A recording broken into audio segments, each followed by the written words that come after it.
Documents, réseaux sociaux, messagerie, l'Union Européenne veut avoir accès à toutes les informations te concernant. Bon, maintenant que j'ai l'attention de tout le monde, on va pouvoir parler. Le projet est simple et il a un petit surnom même, ça s'appelle Chat Control. Au moins l'intention de départ elle est claire. Ils veulent contrôler tous les chats de la Terre. En fait, moi c'est Norman, créateur de C'est Carré. Tous les jours je te fais un point sur l'actualité. Donc si tu as aimé cette vidéo, like, partage, abonne-toi. Toi ça te coûte rien, moi ça me fait plaisir et ça me fait avancer. Vendredi dernier se sont réunis les pays membres de l'Union Européenne pour discuter encore une fois de ce projet de Chat Control. Et je dis encore une fois parce qu'il est sur la table depuis 2022. On dirait qu'ils veulent pas le régler ce problème. On dirait moi avec mon célibat. Bref, concrètement c'est quoi Chat Control? En gros, l'Union Européenne veut obliger toutes les messageries, tous les réseaux sociaux et tous les endroits de stockage de documents à scanner tout ce qui est dedans pour voir si t'es dangereux ou pas. Et le principe de base, c'est pour lutter contre la pédopornographie. Donc le principe de base est plutôt pas mal. On est d'accord, parce qu'il faut lutter contre ça quand même. Donc en gros, quand tu vas envoyer un message sur WhatsApp ou un message sur Signal ou un message sur Instagram, il sera lu avant que la personne le reçoive. Et s'il est problématique, le message sera stoppé et toi tu seras signalé. Évidemment, on est je ne sais combien à avoir des réseaux sociaux sur Terre, donc tout ça, ce sera géré par une IA.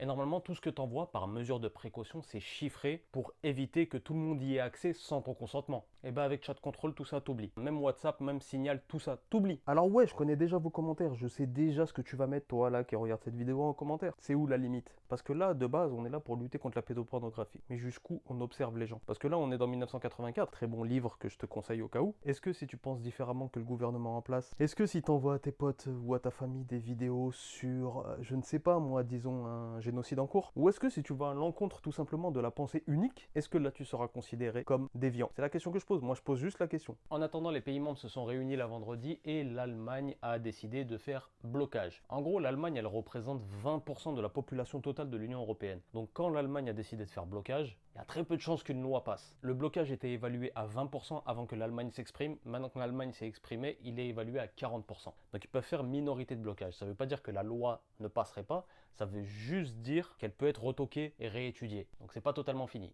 À voir le 14 octobre. Petite information, la France est pour. Tu fais ce que tu veux avec cette info. Dis-moi ce que t'en penses toi dans les commentaires. Dis-moi si tu penses que c'est une bonne idée, une mauvaise idée, une idée à bannir. Bref, dis-moi ce que t'en penses. Tu sais que C'est Carré, c'est le média du peuple. On se retrouve tous les jours pour faire un point sur l'actualité. Si ça a capté, bah c'est carré.